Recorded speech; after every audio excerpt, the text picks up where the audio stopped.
Sige, paghawakan ng buntot. Paghawakan mo na lang yung buntot mo. Para madali tayo.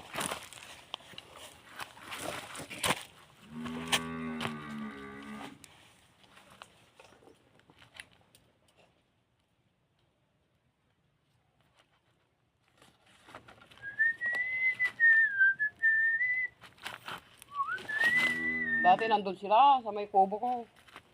Yung pan. Luwi mo. Oh, pag tinitignan ko kasi pag yung naglalandi. Huwag mo munang lalayo yan. Titignan mo. Dito muna. Tangling ko po. Hindi. Hanggang hindi mo. Hindi, huwag mo ilayo. Oo. Ano? May pagkain na sila dyan. Landian niya. Bukas sa bulo.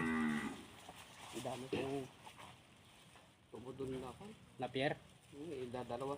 Minsan nga si Rondro isang inuwi pa, dinala yung karitaw. Tinuno niya. Bukas siya. Oo.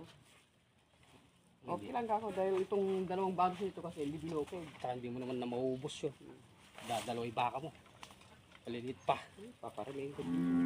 Kung magiging pag nga paanak ko ng 3 bisto, yan pwede na. Di-discuss ko. Sumakakuha ko ng 2 yung inahin.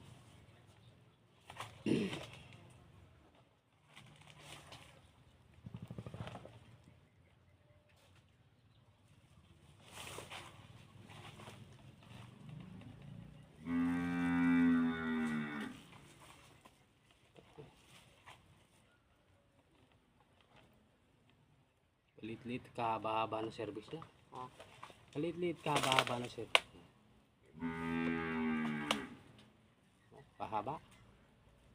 Kulang pa itong kuwang ko ah.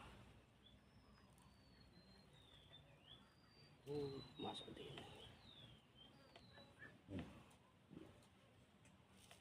Pa.